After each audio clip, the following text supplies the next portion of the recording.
nous sommes sur la vie éternelle, mais il faut qu'on sache comment on démarre. Si on démarre avec le mensonge, on n'entrera pas. Alléluia. Mais ceux qui ont le mandat de nous donner la vérité, ils ont posé les bases. Et les bases sont incorruptibles. Alléluia. 1 Corinthiens 11, 1. Dis, papa. 1 Corinthiens 11, 1. Il est écrit: soyez mes imitateurs, comme je le suis moi-même de Christ. Il a parlé à qui? Et lui là qui a parlé, il s'appelle qui? Alléluia. Amen. Il a parlé à qui? Il a parlé aux Corinthiens. Bien. Et dis-toi que c'est pas le Corinthien aujourd'hui. Alléluia. Dis à quelqu'un que c'est à moi seul que pour la parler. Dis à ton voisin que c'est pas à toi que pour la parler, c'est à moi seul. Alléluia. Il faut s'arracher la parole. Ne permets pas qu'on l'entreprenne. Arrache-lui la parole. Dis-lui, c'est à moi que pour la parler, c'est pas à toi. Et moi, je deviens l'imitateur de l'apôtre Paul. Alléluia. Alléluia. Si nous ne suivons pas les traces de ces gars, on passe à côté. Alléluia.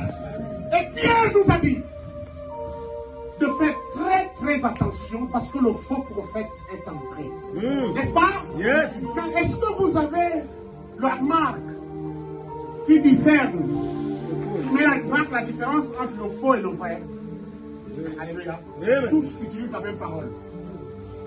Donc pour nous, notre boussole, nous église de Jésus, notre boussole est premièrement Jésus, alléluia. Amen. Et Jésus a parlé, il a parlé à ses apôtres, alléluia. Amen.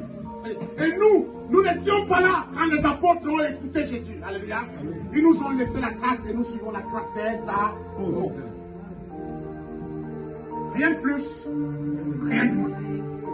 Et ne rien ajouter et ne rien mélanger.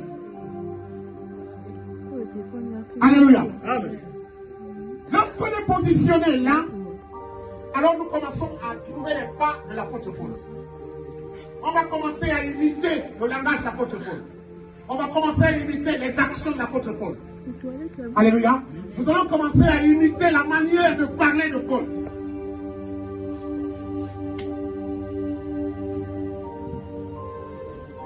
Pourquoi? Ouvrons Jean 3,16. Mais nous allons lire jusqu'au verset 18.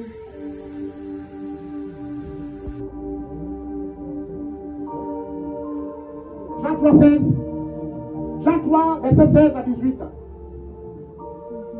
Je vais lire la parole de Dieu dans Jean 3, 16, à partir du verset 18. Jean chapitre 3, du verset 16 au verset 18. Il est écrit: Alléluia. car Dieu a tant aimé le monde qu'il a donné son Fils unique, afin que quiconque croit en lui ne périsse point, mais qu'il ait la vie éternelle. Dieu, en effet, n'a pas envoyé son Fils dans le monde pour qu'il juge le monde, mais pour que le monde soit sauvé par lui. Celui qui croit en lui n'est point jugé, mais celui qui ne croit pas